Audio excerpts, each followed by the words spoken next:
காலை நேர பிரதான செய்திகளின் ஊடாக நர்மதா சிறில் முதலில் தலைப்பு செய்திகள். கல்வி பொதுதராதார சாதாரண தர பரீட்சை பெறுபவர்கள் தொடர்பாக சமூக ஊடகங்களில் பரவும் செய்தி குறித்து வெளியான அறிவிப்பு. ஜூலை முதல் பேருந்து கட்டணங்கள் உயர்கிறதா? பாகிஸ்தானில் பயங்கரம் விடுமுறையில் சென்ற படையினரின் தொடருந்து மீது தற்கொலை தாக்குதல், பலர் பலி. இனி விரிவான செய்திகள். 2025 ஆண்டுக்கான கல்வி பொதுதராதார சாதாரண தர பரீட்சை பெறுபவர்கள் தொடர்பாக சமூக ஊடகங்களில் வெளியாகும் செய்திகள் முற்றிலும் தவறானது என தெரிவிக்கப்பட்டுள்ளது.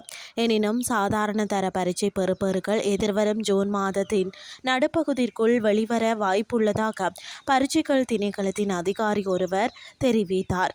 2025 ஆண்டுக்கான சாதாரண தர பரீட்சைகள் கடந்த பிப்ரவரி மாதம் 17 முதல் 26 வரை நடைபெற்றது.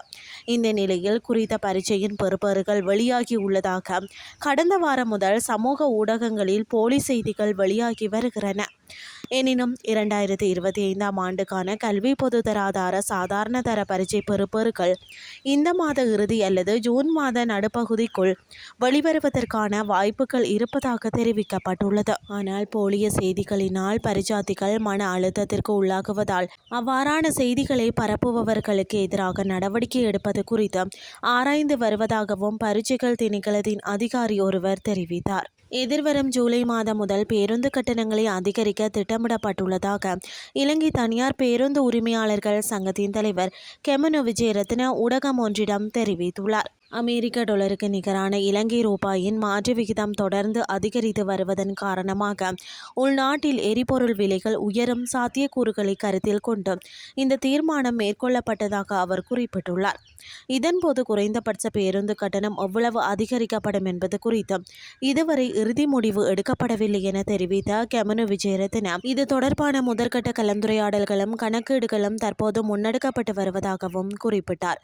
புதிய பேருந்து கட்டண கணக்கீடுகள் ஜூன் மாத ஆரம்பத்தில் இறுதி வடிவம் பெறவுள்ளன.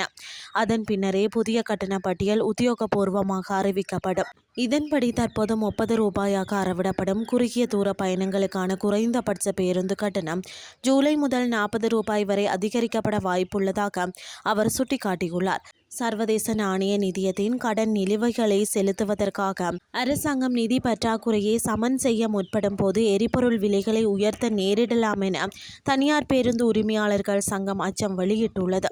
அவ்வாறு எரிபொருள் விலை உயர்த்தப்பட்டால் பயணிகள், போக்குவரத்து சேவை வழங்குனர்கள் கடுமையாக பாதிக்கப்படுவர் என்றும் போக்குவரத்து துறையில் நட்டமடையாமல் தப்பி பிழைப்பதற்கு கட்டணங்களை உயர்த்துவதை தவிர வேறு வழியில்லை என்றும் விஜயரத்ன தெரிவித்துள்ளார்.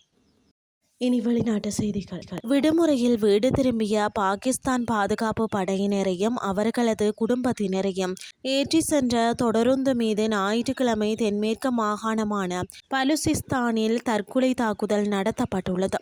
தொடருந்தின் மீது வெடிபொருட்கள் நிரப்பப்பட்ட வாகனம் மோதி இந்த தாக்குதல் நடத்தப்பட்டுள்ளது.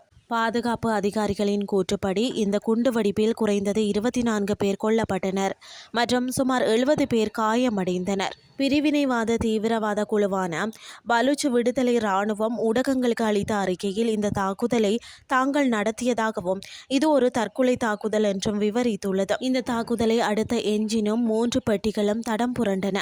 மேலும் 2 பெட்டிகள் தீப்பற்றின என்றும் தொடர்ந்து அமைச்சகம் கூறியது. மேலும் பாதுகாப்பு படைகள் அப்பகுதியை சுற்றி வளைத்துள்ளதாகவும் மீட்பு பணிகள் நடைபெற்று வருவதாகவும் தெரிவிக்கப்பட்டுள்ளது. இத்துடன் செய்திகள் யாவும் நிறைவடைகின்றது. அடுத்த இரவு 8:30 எதிர்பாருங்கள். நன்றி.